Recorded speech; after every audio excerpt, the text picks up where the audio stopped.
जब परशुराम और श्री कृष्ण आए आमने सामने, कौरवों का घमंड टूटा। महाभारत का वो रहस्यमयी क्षण जब दो अवतार परशुराम और श्री कृष्ण आमने सामने आए। दुर्योधन के घमंड ने पूरी धरती को हिला दिया। पर जब परशुराम का फरसा और कृष्ण की मुस्कान टकराई, तब युग बदल गया। महाभारत में जितने युद्ध हुए, उनमें सबसे भयानक युद्ध कुरुक्षेत्र का था।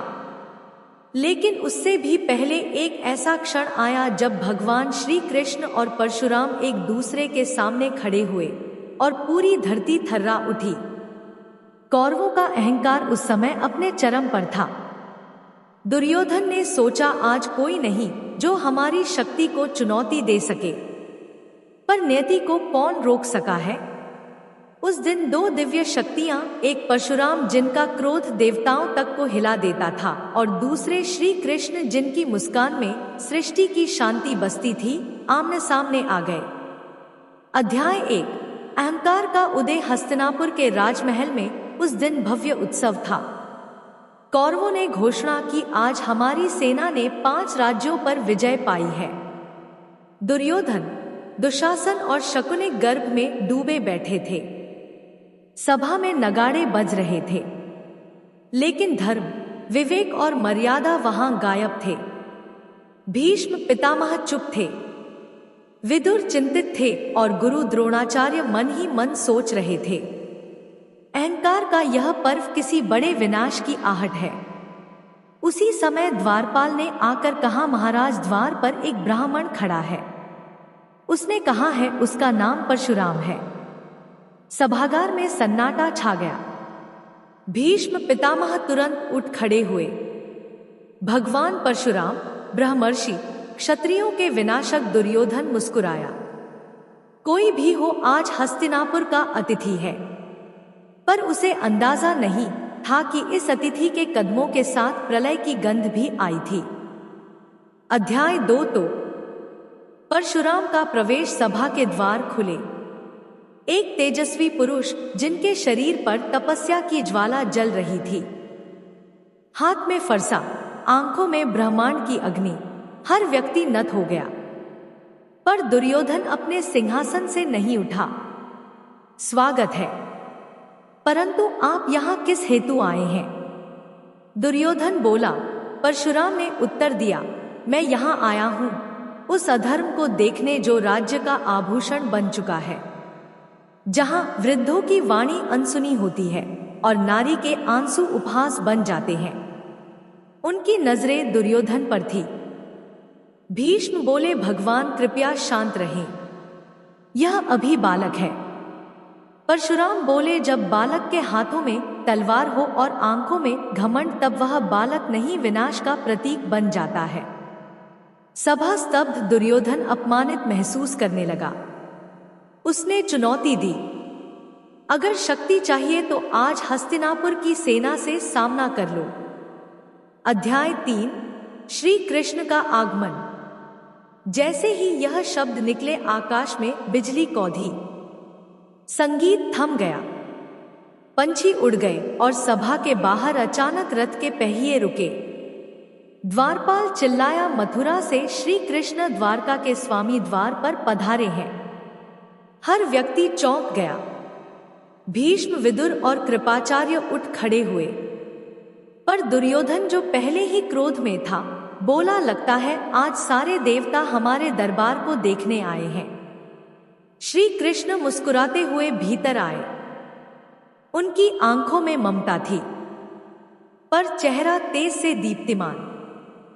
परशुराम ने देखा, यह वही वासुदेव हैं जिनमें विष्णु का अंश है, और श्री कृष्ण ने प्रणाम किया। भगवान परशुराम प्रणाम, आपका शिष्य श्री कृष्ण उपस्थित है। परशुराम ने कहा, कृष्ण, मैं जानता हूं तुम विष्णु का ही अंश हो, पर देखो यहां धर्म किस तरह दम तोड़ रहा है। श्री कृष्ण बोले, मैं जानता हूं प्रभु, इसलिए ही तो मैं यहां आया हूं, धर्म की शांति के लिए। अध्याय 4। संवाद का आरंभ। सभा में सभी मौन थे। परशुराम और श्री कृष्ण के बीच संवाद शुरू हुआ। परशुराम कृष्ण, जब मैंने क्षत्रियों का नाश किया था तब यही अहंकार था। आज फिर वही विष फैल रहा है। क्या तुम देख नहीं रहे? श्री कृष्ण मुस्कुराते हुए, अहंकार का नाश सिर्फ युद्ध से नहीं होता प्रभु, कभी कभी ममता और नीति भी वह काम कर जाती है जो युद्ध नहीं कर पाता। परशुराम नीति उस पर लागू होती है जिसमें लज्जा हो, और यहाँ तो यह लोग धर्म को भी खरीद चुके हैं। श्री कृष्ण, अगर धर्म बिक सकता है तो अधर्म भी कभी टिक नहीं सकता। उनके यह शब्द हवा में गूंजे। कौरव सभा में दुर्योधन का चेहरा सफेद पड़ गया। भीष्म पितामह के होठों पर मुस्कान थी, क्योंकि वह जानते थे अब यह संवाद केवल वाणी का नहीं, युगों का टकराव है। अध्याय 5, दुर्योधन की मूर्खता। दुर्योधन ने ताली बजाई। वहां 2 देवता मिल गए हैं आज हमारे दरबार में, एक जो क्षत्रियों को नष्ट करते हैं और दूसरे जो युद्ध से भाग जाते हैं। सभा में सन्नाटा। परशुराम की आंखें लाल हो उठी। श्री कृष्ण ने हल्की मुस्कान दी। दुर्योधन, यह वाणी तुम्हारी नहीं, तुम्हारे विनाश की भूमिका है। परशुराम ने क्रोध से फरसा उठाया। अगर यही चाह है तो आज धर्म के नाम पर एक बार फिर युद्ध होगा। श्री कृष्ण बोले, प्रभु, आपका क्रोध ही इस युग का संतुलन है, पर आज मैं चाहता हूं कि यह युद्ध हथियारों से नहीं, विचारों से हो। परशुराम ने फरसा नीचे रखा। ठीक है कृष्ण, बोलो, अगर मैं गलत हूं तो मुझे पराजित करो अपने वचनों से। सभा में माहौल बदल गया। अब वहां तलवारों की नहीं, विचारों की टकराहट होने वाली थी। अध्याय 6, दिव्य संवाद। श्री कृष्ण बोले, प्रभु, आप धरती पर धर्म स्थापन के लिए आए थे और मैं भी उसी हेतु आया हूं।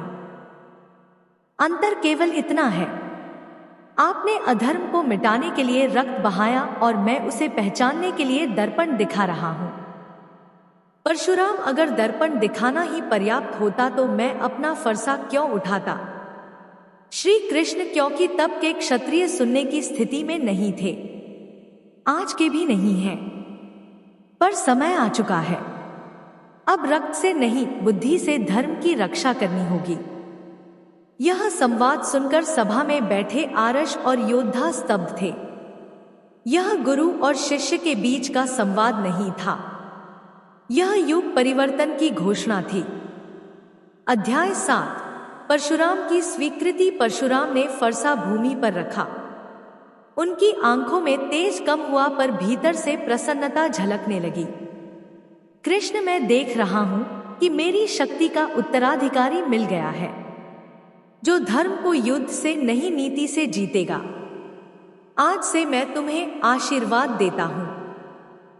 जब युग में अधर्म बढ़े, तुम्हारा नाम ही धर्म का दीप बने। श्री कृष्ण ने चरण स्पर्श किया। प्रभु, जब तक सूर्य और चंद्र रहेंगे, आपका आशीर्वाद धर्म की रक्षा करेगा। अध्याय 8, कौरवों का घमंड चूर। सभा समाप्त हुई। परशुराम चले गए।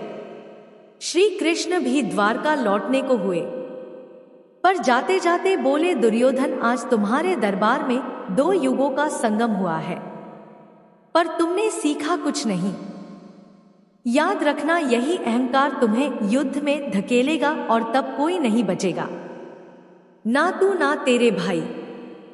दुर्योधन हंस पड़ा, पर उसकी हंसी में डर छिपा था।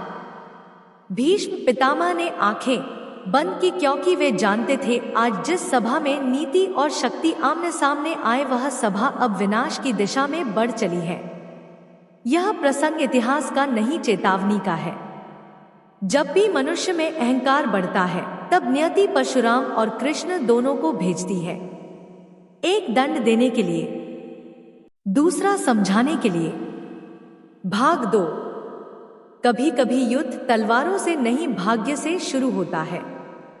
और उस दिन जब परशुराम ने हस्तिनापुर छोड़ा, उसी क्षण महाभारत का युद्ध तय हो गया था। परशुराम चले गए थे, पर उनके शब्द हवा में गूंज रहे थे।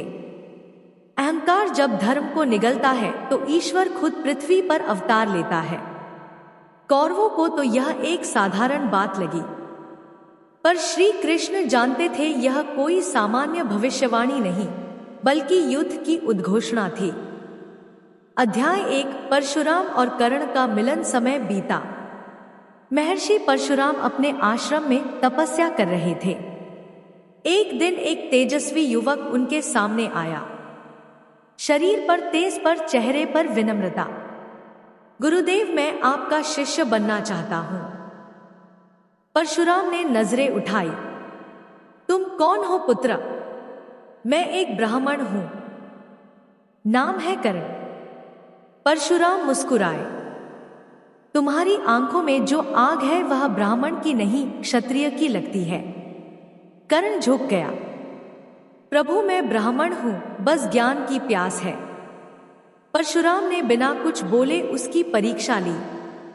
दिन रात कर्ण ने सेवा की, तप किया और युद्ध कला सीखी। परशुराम ने प्रसन्न होकर कहा, तुम मेरे सर्वश्रेष्ठ शिष्य हो। आज मैं तुम्हें वह ब्रह्मास्त्र विद्या दूंगा जो केवल देवताओं को झां है। कर्ण झुक गया।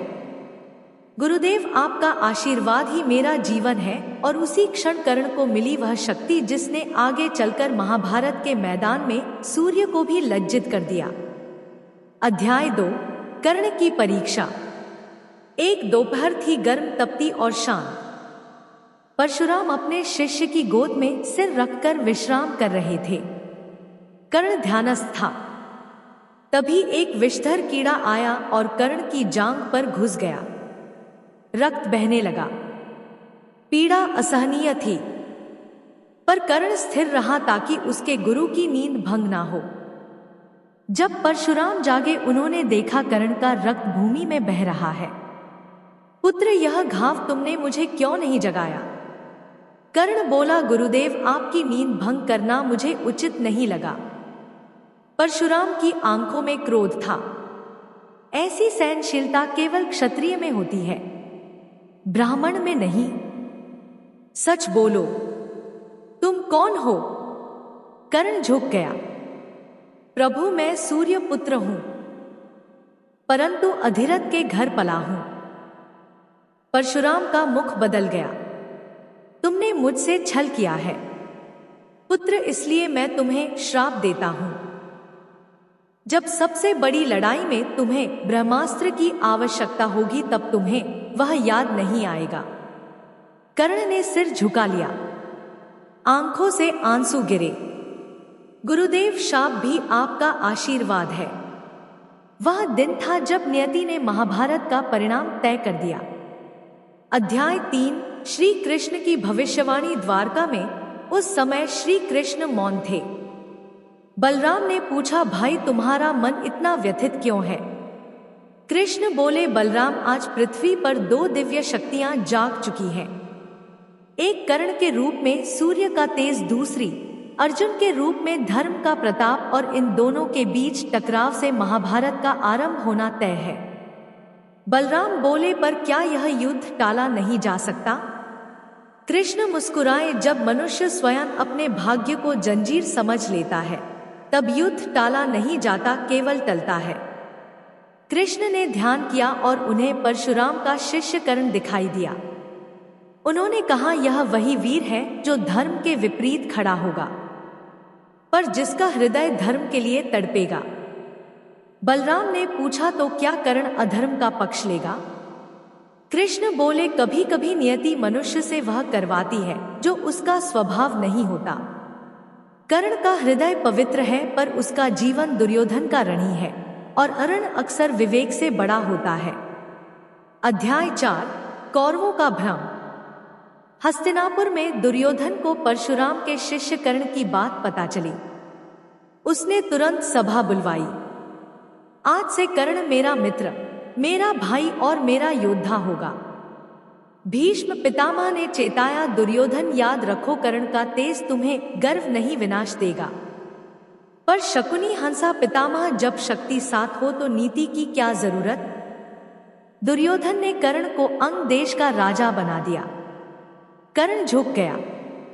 राजन, आपने मुझे सम्मान दिया है, मैं सदा आपका साथ दूंगा। उस दिन से धर्म और अधर्म के बीच की रेखा धुंधली हो गई। कर्ण जानता था कि दुर्योधन का मार्ग गलत है, पर आरण का बोझ उसे पीछे खींच रहा था। श्री कृष्ण ने यह सब देखा और बोले, कर्ण महान है, पर उसकी निष्ठा उसे नष्ट करेगी। अध्याय 5 परशुराम का संकेत। उधर महर्षि परशुराम एक दिन ध्यान में बैठे थे। उनके सामने अग्नि में एक दृश्य उभरा। कृष्ण, अर्जुन और कर्ण कुरुक्षेत्र के मैदान में आमने सामने। उन्होंने आंखें बंद की। हे विष्णु, तो यह वही है जिसके लिए मेरा श्राप आवश्यक था। तुम धर्म की स्थापना करोगे और मैं उस युद्ध का कारण बनूंगा। तभी एक आवाज आई, भगवान परशुराम, आप भी उसी योजना के भाग हैं जो स्वयं मैं बना रहा हूं। परशुराम मुस्कुराए, कृष्ण, तो यह सारा खेल तुम्हारा है। नहीं प्रभु, श्री कृष्ण की वाणी आई, यह समय का खेल है। हर युग में अधर्म बढ़ता है और तब हम सब, चाहे परशुराम हो या कृष्ण, केवल माध्यम बनते हैं। परशुराम बोले, तो फिर जाओ द्वारका के स्वामी, अब तुम्हारा समय है और मेरा कार्य समाप्त। उन्होंने अपना फरसा धरती पर रख दिया। वह फरसा जो कभी हजारों राजाओं का वध कर चुका था, अब मौन था। अध्याय 6 श्री कृष्ण और कर्ण का पहला सामना। कई वर्षों बाद हस्तिनापुर में जब द्रौपदी का स्वयंवर हुआ, कर्ण वहां उपस्थित था। श्री कृष्ण भी वहां थे, पर दोनों की नजरें मिली और हवा जैसे थम गई। कृष्ण ने देखा कर्ण के माथे पर तेज है, पर दिल में पीड़ा। कर्ण ने भी देखा सामने खड़ा वह पुरुष जिसे संसार भगवान कहता है, पर जिसकी आंखों में एक अजीब सी करुणा थी। श्री कृष्ण मुस्कुराए, सूर्यपुत्र, तुम्हारा तेज अद्वितीय है, पर तुम्हारा मार्ग तुम्हें दुख देगा। कर्ण बोला, मैं अपने मार्ग से नहीं, अपने वचन से बंधा हूं। वासुदेव और वचन के आगे सुखदक का क्या मूल्य। कृष्ण ने सिर हिलाया, यही तेरी महिमा है कर्ण, और यही तेरी नियति। द्रौपदी ने कर्ण को अस्वीकार कर दिया। सभा में अपमान हुआ। परशुराम का शाप और कृष्ण की भविष्यवाणी दोनों आज सत्य होते दिखे। अध्याय 7 नियति का जाल। कृष्ण लौटे द्वारका और उन्होंने बलराम से कहा, युद्ध अब अवश्य होगा, और जब होगा तो कोई विजेता नहीं बचेगा, बस धर्म रहेगा और इतिहास। उधर परशुराम ने अपने शिष्य का स्मरण किया। कर्ण, तुम मेरा गर्व हो, पर मैं जानता हूं तुम्हारी वीरता तुम्हें शांति नहीं देगी। उन्होंने आकाश की ओर देखा। हे विष्णु, जब तुम अवतार लेकर युद्ध में उतरोगे तो मेरे शिष्य का अंत तुम्हारे ही हाथों तय होगा। एक दिव्य आवाज आई, प्रभु, यही सृष्टि का नियम है। गुरु का श्राप और भगवान की नीति दोनों मिलकर समय को पूर्ण करते हैं। अध्याय 8 और इस तरह परशुराम का श्राप, कर्ण की प्रतिज्ञा और श्री कृष्ण की मुस्कान तीनों मिलकर एक ऐसी कथा रचते हैं जो आज भी धर्म और कर्म के बीच का फर्क सिखाती है। कृष्ण बोले, हर मनुष्य में एक कर्ण होता है जो सही होते हुए भी गलत के साथ खड़ा होता है, क्योंकि उसका हृदय किसी वचन से बंधा होता है। पर याद रखना, जब वचन धर्म से टकराए तो कृष्ण का मार्ग चुनना, क्योंकि धर्म ही वह प्रकाश है जो अंधकार को भेद सकता है। दृश्य एक दुर्योधन का घमंड चरम पर। दुर्योधन के महल में उस दिन एक उत्सव था। सिंहासन पर बैठा वह स्वयं को पृथ्वी का सम्राट मान चुका था। शकुनी ने पास आकर कहा, राजन, अब आपके शौर्य की गूंज तीनों लोकों में फैल चुकी है। यहां तक कि ब्राह्मण भी आपके भय से कांपते हैं। दुर्योधन हंस पड़ा। शकुनी मामा, ब्राह्मणों की बात छोड़ो, अब तो स्वयं द्वारका का वासुदेव भी मेरे मार्ग में आने से पहले सोचेगा। भीष्म जो वहीं बैठे थे चौंक उठे। उन्होंने चेताया, दुर्योधन ध्यान रहे, श्री कृष्ण कोई साधारण पुरुष नहीं, वे स्वयं नारायण हैं। पर दुर्योधन ने व्यंग से कहा, तो क्या हुआ पितामह, हमारे पास भी हैं परशुराम जैसे ब्राह्मण जो स्वयं विष्णु के अंश हैं। जब कृष्ण मेरे विरुद्ध आएंगे तो परशुराम मेरे साथ होंगे। सभा स्तब्ध रह गई। कृष्ण और परशुराम एक दूसरे के सामने, ऐसा विचार भी ब्रह्मांड को हिला सकता था। दृश्य 2। जब परशुराम पहुंचे हस्तिनापुर, दुर्योधन के बुलावे पर स्वयं परशुराम हस्तिनापुर आए। उनके चरणों के स्पर्श से धरती हिल उठी। महल की दीवारें जैसे झुकने लगी। सभा में प्रवेश करते ही सब खड़े हो गए। दुर्योधन ने विनम्र होकर कहा, गुरुदेव, आपकी उपस्थिति मेरे राज्य के लिए आशीर्वाद है। परशुराम ने गंभीर दृष्टि से देखा, राजा, मैं यहाँ आशीर्वाद देने नहीं, तेरे कर्मों का कारण जानने आया हूँ। सुना है तू धर्म की मर्यादा से ऊपर उठने लगा है।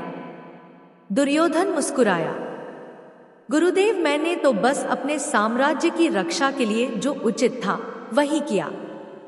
तभी दरबार के एक कोने से एक आवाज गूंजी। उचित या अधर्म, सबकी दृष्टि उधर गई। वह थे श्री कृष्ण। दृश्य 3। 2 अवतारों का आमना सामना। वह क्षण इतिहास में अमर हो गया।